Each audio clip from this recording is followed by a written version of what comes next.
Okay, I am continuing my work on circular motion problems. So I did, and you can go back and look at this just click on my channel and you can find these. We're in chapter 6 on circular acceleration. Well, I don't know if I call it that. Centripetal acceleration is the best term. And I did a car going around a curve with friction. Now, what if you have a banked curve? Okay, so here's the car, this is a top view, it's going now, but if you look at it from the front, then this curve is banked. And when they do this a lot, a little bit of bank on ramps for interstates, definitely NASCAR does this. So if I bank it like that, how fast can I go around that turn? So I picked an angle of 15 degrees and a radius of 15 meters, so I will put in some values. Don't let me forget. And then the other thing we need to remember is if an object's moving in a circle, and this is the thing I derived, then the acceleration is going to be equal to v squared over r, and the direction of that acceleration is towards the center of the circle. Those are the two important things. So let's use that. So let's start up here with this car, and let's draw a force diagram. So let's put that right here. There's my car. We can just draw it as a dot. And so what forces do I have acting on this? There's only two. Okay, there's the long-range force of the gravitational interaction with the Earth, mg, and then the road pushes up on the car, and that would be a normal force this way, perpendicular to the road. There's no friction. Okay, this is a frictionless road. So I'm going to have this right here, and you can see right there those two forces cannot add up to zero. This car is not in equilibrium. It's accelerating. Okay. Now, the next thing that we need to do, and there's no other forces, okay? Don't put an acceleration force. That's not going to happen, okay? That's not a thing.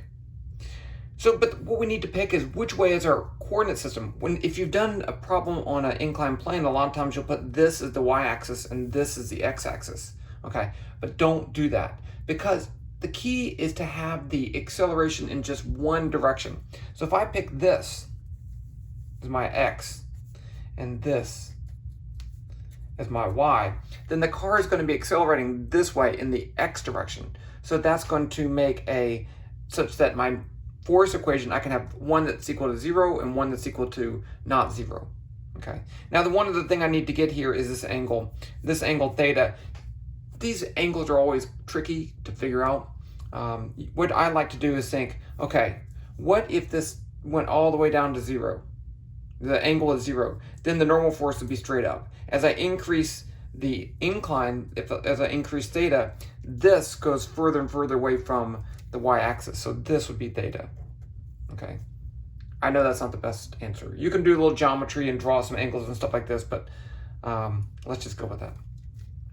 Okay, so now I have my two force equations. I have F net x equals ma x, right? Because it is accelerating this way. I'm going to pick the situation right here. It's accelerating towards the center of the circle. I just said that with this over here. And so let's go ahead and write that down. What forces are acting in the x direction? Well, gravity's not. It's in the y direction. Part of the normal forces. So if I draw that right here, I think I skip over this component thing too often. So here's n, there's theta, that's in x, that's in y. So if I take the sine of theta, that's going to be, sine is opposite over hypotenuse, so it's going to be nx over n. So nx is n sine theta. So now if I put this together, I have that's the only force in the x direction, so I have n sine theta equals m, and then the acceleration is going to be v squared over r because it's moving in a circle. Okay, but I want to find v, but I can't because I don't know n. So now let's look at F net. Y is 0. It's 0 because the car does not accelerate up or down in the y direction. So what forces are acting in the y direction? Well, here I have the y component of the normal force, so it's going to be in cosine theta, because that's the adjacent. And then I have minus mg. So from this, I can solve for n, and I can add mg to both sides, and divide by cosine theta. Okay, so now I can put all this together. I can solve for, I can put in n. I get mg sine theta divided by cosine theta equals mv squared over r. I feel like I made a mistake. Okay, the masses cancel. Boom, that's really important because that says that it doesn't matter how much this car, the mass of this car, the best speed is going to be the same for all cars. Now I can multiply both sides by r and take the square root, and I get v equals the square root of g r sine theta over cosine theta. Now, yes, sine over cosine is tangent. Okay, so you could write it that way too. But let's just check. It's important to check the value of these things. So this is the unit check. So this has no units, right? Sine is a ratio. So it's just a ratio of sides. It doesn't really give you, there's no units. So that's unitless. R is in meters, G is in meters per second squared. So I get meters squared per second squared, take the square root, I get meters per second. So that's good. Now what if I increase the radius? As I increase the radius, the acceleration goes down, so I actually can go faster. So that's what this says. Also, if I increase the gravitational field, I can go faster. I guess as I increase the gravitational field, the normal force would get greater, so the x component would get greater.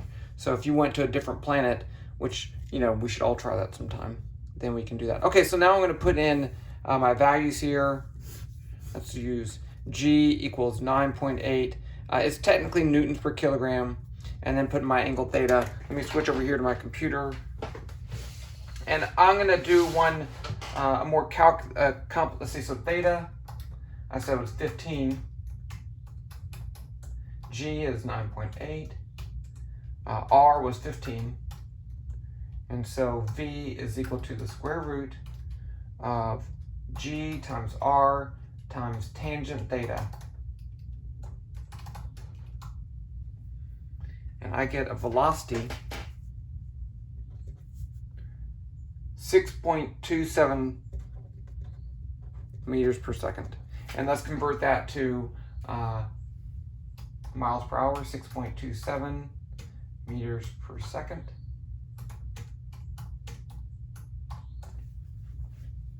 (14 miles per hour). Now, it's important to realize, let's go back over here for a second. This is with no friction, okay? What if the car went faster than 6.27 meters per second? In that case, the acceleration in the x direction, the force in the x direction would not be enough to make it move in that big of a circle. It would actually want to move in a bigger circle, so it'd actually slide up the plane. But also, imagine this was stopped. Okay, so the velocity was 0. Now it would slide down the plane. So the problem here is that if you're not going right at that speed, you're not going to stay at that point on the track. Okay, so you really do need some friction. But this is the best case because there is friction, but you don't have to use it. This was if you want to design a real road. Okay. Okay, now that's the question. Next question. What if there is friction on a banked curve? I'll do that problem next.